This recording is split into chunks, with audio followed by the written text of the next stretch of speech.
అనంతపురం జిల్లా పెద్ద వడుగూరు మండలంలో సిపిఎం నాయకులు అంగన్వాడీ కార్యకర్తల ఆధ్వర్యంలో ఆందోళన నిర్వహించారు. ఈ సందర్భంగా వారు మాట్లాడుతూ సిఐటియు ఆధ్వర్యంలో విజయవాడలో ధర్నా నిర్వహిస్తుంటే రాత్రి 12 గంటల సమయంలో వారిని అరెస్ట్ చేశారు. దానికి నిరసనగా ఆందోళన నిర్వహించారు. కార్యక్రమంలో అంగన్వాడీ కార్యకర్తలు, సిపిఎం నాయకులు తదితరులు పాల్గొన్నారు. అక్రమ అరెస్టులు సిఐటి హెల్పర్స్ యూనియన్ సెక్టార్ లీడర్ని నేను. ఇక్కడ మాకు మా విజయవాడలో మహాధర్నాలో అరెస్టు చేసిన మా లీడర్లందరినీ వెంటనే వాళ్ళని వదిలేయాలి. ఈ అక్రమ అరెస్టులను మేము తీవ్రంగా ఖండిస్తున్నాము. మాకు చాలా బాధాకరంగా ఉంది. వేతనాలు అడిగితే అరెస్టులా, ఇది చాలా బాధాకరమైన విషయము. మీరు ఇంతకుముందు మాకు చేశారు, లేదని అనట్లేదు.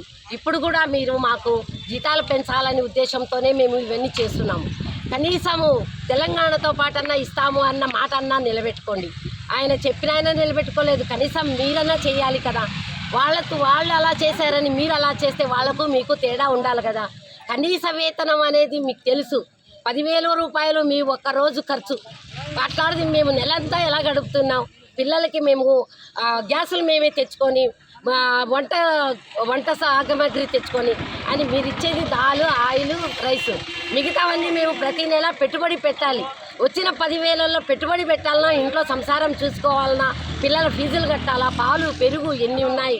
మీకు తెలియనివి కాదు ఈ కష్టాలు. అందరూ కష్టాలు తెలుసుకొని ముందుకు వచ్చిన వారే. మా కష్టాలు కూడా ఆడపిల్లలు మేము.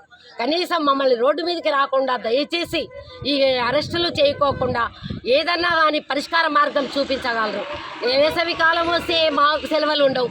కనీసము 30 రోజులు సెలవు ఇవ్వాలని చెప్పేసి ప్రతి సంవత్సరం అడుగుతున్నాం. ఇప్పుడన్నా చేయండి, మా కష్టాలను తెలుసుకొని మా సమస్యలన్నీ పరిష్కరించండి. దీనికోసమే మేము ఇన్ని పోరాటాలు చేస్తున్నాము. మేమేమి ఎవరిని ఆస్తులు అడగట్లేదు, ఏమీ అడగట్లేదు. గొంతెమ్మ కోరికలు అస్సలు కానే కావు. కనీస వేతనము, కనీస శ్రమకు తగ్గ వేతనం. కానీ మేము ఉదయం 9 నుంచి 4 వరకు అని మీరు అంటున్నారు. కానీ 8 గంటలప్పుడు ఒక ప్రెగ్నెన్సీ వస్తే ఆమెతో మాట్లాడాల్సిందే. ఆమెకు చేయాల్సిన ఏదైనా సలహాలు కానీ ఇవ్వాలి, వాళ్ళని హాస్పిటల్ చేర్చాలి. అవసరమైతే ఎవరు లేని పిల్లలను అయితే మేము గవర్నమెంట్ హాస్పిటల్ తీసుకుపోయి చేర్చే పరిస్థితి కూడా ఉంటుంది. కాబట్టి మమ్మల్ని అర్థం చేసుకొని మాకు 26,000 జీతం ఇవ్వాలని ఈ సందర్భంగా నేను వినవించుకుంటున్నా. Thank you. జగన్మోహన్ రెడ్డి 40 రోజులు సమ్మె చేస్తే చంద్రబాబు వచ్చిన తర్వాత నేను మీ సమస్యలు పరిష్కరిస్తానని చెప్పేసి మీకు కనీస వేతనం కూడా 26,000 రూపాయలు ఇస్తానని చెప్పడం జరిగింది.